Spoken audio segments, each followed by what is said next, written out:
Hello ladies and gentlemen, and welcome back to Violent Privilege. My name is Hunter, and today I wanted to discuss with you guys about Fallout 4. 4 days away, guys. 4 days, and we are counting down slowly. It feels like the closer we get to the release date, the longer away it seems to be. Now, I know this week has been very, very slow for me, but I will announce that I am going to be doing the Fallout 4 Pip-Boy Edition giveaway still, guys. So go down through my channel videos, make sure you check out that video, and learn how to possibly win the Fallout 4 Pip-Boy Editions. Now, within the Fallout 4 Pip-Boy Editions, there are other rewards that I haven't announced. There are going to be secret giveaways, there's going to be many other things that I'm going to be giving away on November 9th and November 10th. So, stay tuned for that. Also, this video is all about 15 things that you guys should definitely know before you jump into the game. Now, from a person playing the game already, I'm not going to give away any secrets and anything that's going to ruin your gaming experience. So you guys can watch this video all the way through. It's available information that's already out that people that have already been playing the game have already released, and it's nothing that will ruin your experience. If anything, it will make your experience a lot better. Now, first thing I wanted to discuss is make sure if you pre-ordered the game from Amazon or another website, the money is not taken off of your credit card until the day of release. So make sure that your credit card is up to date and you have your pre-order set.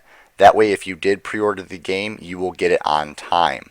If your card is voided, if your card is no longer active, maybe you changed your cards with your bank, or maybe your credit card company changed. Maybe your credit card expired and you got a new one. Make sure that this is all ready before you jump into the game, because obviously you're not going to be able to, because the game wouldn't have been shipped to your house because you're missing your payment. Now, number 2. Now, this is actually getting into the game, guys. Before you jump into the game, I want you guys to know this. It is a reward for going solo. Now, earlier years, we played Fallout 3, Fallout 2, Fallout 1, or Fallout New Vegas. Okay. All of these games have that sense of loneliness and sense of drive to try to be that survivor. And you're the last survivor of your vault, and you're out in the wilderness, out in the wild, and there's nobody around for miles. And when you do finally come across somebody, they're ready to rip your throat out. That's the feeling of the wasteland that I would figure would be the cause of a nuclear war. Now, this wasteland had a great feel in Fallout 3 and Fallout New Vegas. I loved the feel, I loved the sense of loneliness, and nobody was there for you. But there's 12 confirmed companions for the Fallout series, including the robot on the screen right now. That is your robot butler. He will actually be one of the companions that you can come across. The dog is another one. Everybody knows about the dog. It was in the trailers. Everybody knew that there was going to be a dog following you. The thing is these companions help you in a certain way. So, if they're helping you, then you may lose some special perks that you can possibly get while you're alone. And yes, you will get rewarded if you decide to go alone. You'll unlock special class perks that you can use on your character to be able to go through the wasteland solo. Now, going into perks, this is number 3, guys. I wanted to discuss with you the leveling system and the perks and stuff. So, in Fallout 4, there's an unlimited leveling system. In recent years, we had a level cap on all the Fallout games. Now, you do not have a level cap. The cool thing about this is it opens up the doors for putting on as many of the skills as you want into your luck, into your intelligence, all of that kind of stuff. You can pretty much just completely add to that no matter what you want. And that's cool and all, but there's also the problem that the enemies around you are also going to level up alongside you. So if you are in the final area, the level enemies are still going to be around your level. So say you're the highest level possible for the game so far and you're like 300 level. All of a sudden everybody's going to be running around with mini nukes and you're probably going to die a lot. That's cool because they're matching your level. So that's all cool. But let's look into the perk trees. Now, the perk trees are really cool because I was playing around with it for a little bit and I really got to play around with it and kind of figure out that there was a hidden skill tree under each perk that you picked. Now, in your additional levels, there's 78, I believe, perks. Under each of these perks, as you're using the perks and leveling those perks up, you get individual skills under every single one of those, which adds up to a total of about 279 total perks that you can have on your character. This is something important to know, guys. And now let's go into number 4. So number 4 is a little shorter, okay? Remember that you're not stuck to the ground. There are special smoke grenades that you can get in the game that can call down like a military vertibird that the Enclave uses. You can actually use that, and while you're on board that, you can shoot and rain down from the sky from a Gatling gun. This is actually going to be very effective, and it kind of moves the gameplay from stuck on the ground the entire time, and we'll be able to mess around with that for a little bit, and it's going to be pretty cool. So going on to number 5. So who likes radiation? Kind of horrible to have on your character in Fallout series, right? Well, what about if the weather affects your character's rad levels and also your character's total mental state, your character's health, and everything else about your character? What if your objective was to be done while it was raining? What if your character was caught up in the middle of a storm, or all of a sudden something happens outside that it's really dangerous and now you have to go find shelter? The weather is actually a big part of Fallout 4 and it makes the experience that much real. Make sure you're not running outside in the rain because your radiation levels actually increase significantly while it's raining because the water as it's falling from the sky is grabbing up all the leftover radiation and putting it right on your character. This is another really cool thing. And now let's go into number 6. So anybody play Fallout 3 or Fallout New Vegas have ever learned about the Institute or have heard of the Institute? Well, in this game, we are actually going to learn a lot more about the Institute than we ever did before because the Institute is actually stationed in the same city as Fallout 4 is stationed. The Institute is located mainly in Boston, and that's where we're going to be playing this entire game. So Fallout 4, Institution, it's going to be a very big tie into this story, and I honestly will say I didn't play much to learn about the Institution, but I do know that there's a lot of references so far where I have been, and it's going to get really, really intense later on. So number 7, guys. Number 7. Oh my god, we're almost halfway there. So, number 7. So, machines. Who likes cyborgs? There's going to be a lot of cyborgs in the game, and there's a lot of references towards cyborgs and the Vat System. And basically, when you break down something that is a robot or is a cyborg or has some form of mechanical part, if you break that part open, you'll see everything's detail. You'll see the gears, you'll see the mechanics, the wires, the nuts, the bolts, everything. And the detail is so intense, I really wish I could show you a image of it, but I couldn't actually capture any video footage or photos of the game.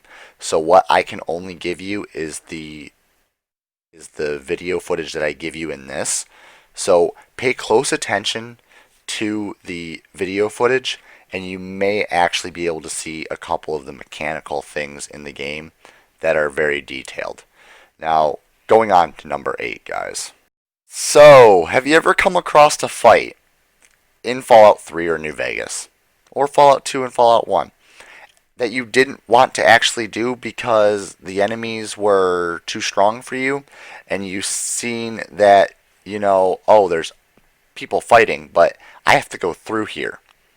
You can actually decide to wait. Completely decide to just wait, stand back. The game will reward you for being a sleazy player. And I'm not saying sleazy as in the sense you are going to be a horrible player for doing this, but in the sense of you're out in the wasteland, you can decide to play dirty. Say you see a horde of death claws. So there's a bunch of death claws. You know that you're not strong enough level. And you see a group of raiders trying to kill these death claws. You can wait until one of the opposing sides is completely dead and the other side is injured to jump into the fight and then destroy the other side that's left and then raid all the bodies. Completely okay. Or you can completely forget about the fight and walk away. The game will not penalize you for any of this. Also, there's special quests that will pop up in the game if you decide to do fights, and there's also special quests that will pop up in the game if you decide not to fight. So, any way you do this, it's a win-win.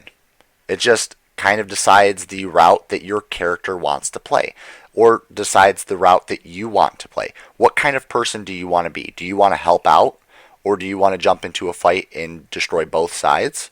Or do you want to wait and then jump in and be the kind of sly and silent player and just comes up and raids everybody without them even knowing? It's really up to you guys. So guys, for number 9, a really important aspect of this game. Have you guys ever come across a game where you've been walking for a little while, aka possibly Skyrim, because we'll reference another Bethesda game, where your character doesn't say anything, or you don't hear anybody around you say anything? The cool thing is, you never shut up in this game. Absolutely, positively, never shut up. The protagonist, from the boy or the girl, both voice actors for your characters, they recorded 13,000 lines for this game. That's 13,000 lines that from point A to point B, being point A you starting the game and point B you finishing the game, your character's constantly going to be speaking. And half the time, it's not going to be something that you've heard before. So it's going to be really cool to sit back and listen to what's being said. It's going to put a whole new perspective on the game, and it's also going to make it that much more real. And we've already went over several other things that are going to make this game as real as it possibly can get without actually physically being in the game yourself. But hey, I think we're coming close to the point where the only way we can get closer to realism in Fallout is if we actually lived in the wasteland. So, for number 10, let's leave the game for a little bit and go to the companion app. The companion app was actually just released. I was playing the game before the companion app came out.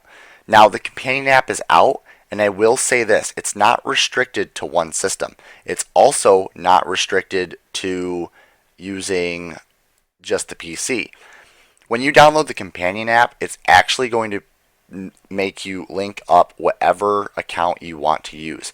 And at the time when you turn it on, that's the account that you're going to use. So when you turn it on, it's first going to ask you, do you want offline mode? Do you want Xbox, PlayStation, PC, or do you want demo mode? On demo mode, they've got a single game that you can play that's a demo of what kind of games you can get in Fallout for the mini games. And then you have your accounts. You can download your PC account, your PlayStation account, and your Xbox account onto one app. It's all accessed by when you open up the app. So when you open up the app, there's going to be a cool little download encrypted like green file screen that's going to start scrolling down your screen, and it's going to make some error noises. And then it's going to pop up with you choosing whichever style screen display you want, whether you have the Fallout 4 Pip-Boy edition and have the Pip-Boy for your armband, or if you just have your phone. You can say full display or the Pip-Boy. Select your screen size. Narrow it down so it fits into your Pip-Boy, or if you have the full display, you can just play with your phone. And then you can go and log into every single one of your accounts. So you're not limited anymore, guys. So that's really cool. Something really cool and what I really liked about this game was when I did decide to have a companion and I took my butler robot. The thing is Fallout 4 had such a high budget and they had a really long developing time that, with that being said, they actually recorded a whole bunch of preset names, and basically it's enough names to really get the game to know you.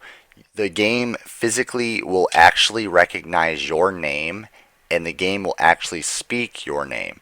So if you actually type in, for instance, everybody knows my name is Hunter from Violent Privilege, but my real name is Cody. So if I wanted to make my character's name Cody, the butler would actually say my name. So I thought that was really cool. So guys, number 12. Okay, now I wanted to really discuss with you something that I've actually seen as a critical thing in this game.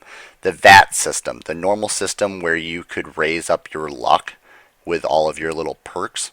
Now, if you raised your luck, you could magically hit a critical hit anytime you aimed and you did your little special at aiming at a person and they would die. You can't do that anymore. When you're facing somebody, you have to wait for a bar to fill up that's called a critical bar, and then you can finally score a critical hit. So your luck does not indicate anything with battling, which is really good because with the infinite leveling system, everybody would just max out their luck and the game would become broken or unfair. Everybody would really just be able to bypass through everything in the game and it just become too easy. So I really actually liked how they implemented this, and they made the VAT system a lot more enhanced and a lot more in-depth.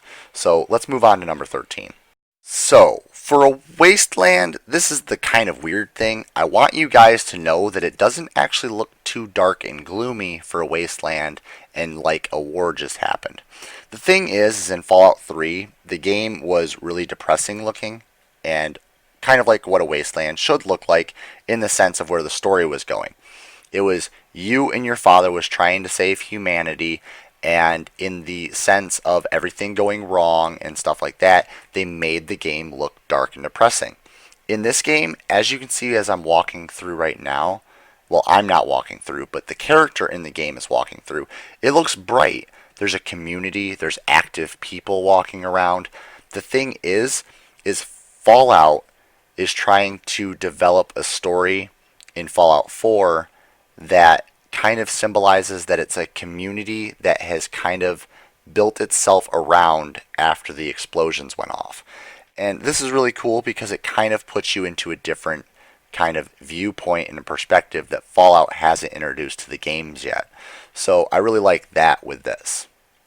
Number 14, guys, and one of my personal favorites because it goes into Destiny and also in Halo. Why? Well, in this game, it's one of the best first-person shooters and one of the best shooter games in general that's going to be made for Xbox. Why? Well, one of my favorite developers or developing groups was actually hired on to help make and develop the first-person shooter game style in this Bethesda game. A Bethesda game wouldn't be a Bethesda game without the first-person shooter RPG effect. So, it's an RPG game with first-person shooter aspect, so we're kind of mixing in Final Fantasy with Call of Duty, two of my favorite franchises, and we're just going to smack it together and be like, hey, here's Bethesda. Except a really good story plot. Nice. I love this idea. The only thing is they hired Bungie players to help develop this, which made it so much better It just blew my mind how well the first-person shooter style was in this game. 50 guns plus, 700 mods for all of your guns, and a really good combat system. This is my new favorite game, guys. Let's go on to number 15. My personal favorite, and the reason why I'm going to stick with PlayStation and Xbox on this and stop playing my PC version that I got from Bethesda early. Now, why? Well, because we can add mods. If you have a PlayStation 4 or an Xbox One, you will be allowed to add mods to your game. What you're going to do is you're going to go onto the computer, you're going to download the mods onto a USB drive. You will plug it into your system, you will go to your game, there will be a slot where you can download a mod. Now, they have to be pre-approved mods through Xbox Live and PlayStation Network, because through PlayStation Network and Xbox Live there's special licensing issues and they cannot put a game out that has nudity, and also they can't put a game out that has adult rated content. So if your mod somehow pops up in the adult rated content, not rated M for mature and below, then you will get hit and the mod will not be allowed to be downloaded onto the game. It will be downloaded, but you won't be able to use it. It will be physically unaccessible, and it's going to be pointless to even download it in the first place because it's just going to waste space. But there it is, guys. That's all the information. I hope this helped, and the trailer is almost over. I hope you enjoyed the little bit of stuff that was in the background, kind of simulating what is on Fallout 4. I really hope that all the information is exciting, but this is Hunter from Violent Privilege, and like always, guys, please like, comment, and subscribe, and I'll see y'all in the next video. Thanks again. I'm going to give him around the floor. Fallout 4 is one gamer that was created by Violent Privilege that sponsors all new Fallout 4.